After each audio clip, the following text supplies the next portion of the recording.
ଭାଇ ଆମର ମାଛ ପାଇଁ ଆସିଛନ୍ତି ଆଉ।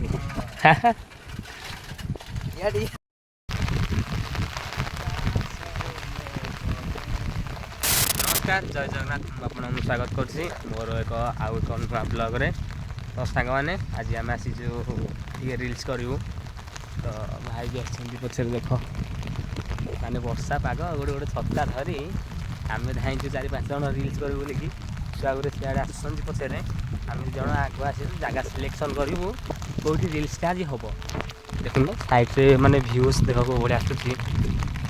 ସେ ବଡ଼ ବଡ଼ ପାହାଡ଼ ଗୁଡ଼ା ଅଛି, ପାହାଡ଼ରୁ ବି ଧୂଆଁ ଗୁଡ଼ା ବାହାରୁଛି। ତ ଯିବା ଆଜି ରିଲ୍ସ କେମିତି କରିବା, ଏନ୍ଜୟ ଟିକେ କରିବା।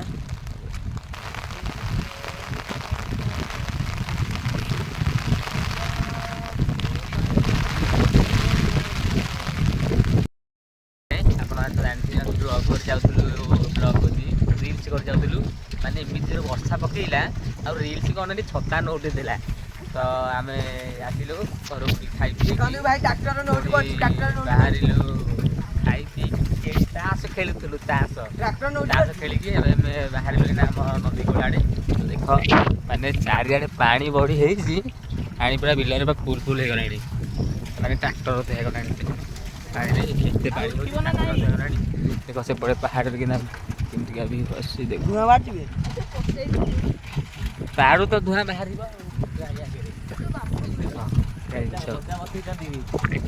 ଭିଉ ପୁରା ମାନେ ଅଲଗା ପ୍ରକାର ଆସୁଛି। ହ୍ୟାଲୋ ଗାଇସ୍, ଆମେ ଯାଉଛୁ ମାଛ ମାରି ଆମ ପ୍ଲାନ୍‌ଙ୍କର। ଆମର ଭଜା ମାଛ, ଭାଇ ଆମର ମାଛ ପାଇଁ ଆସିଛନ୍ତି ଆଉ। କଙ୍କଡ଼ା ପଡ଼ିଛି, ତାକୁ ଦିଅ, ଦେଇଦିଅ ସବୁ ମାଛ ସବୁ ଦେଇଦିଅ। ବାଗେଇକି ଚଲାରେ ନଦୀ ଆଡ଼େ କରିବା ଆସିବା।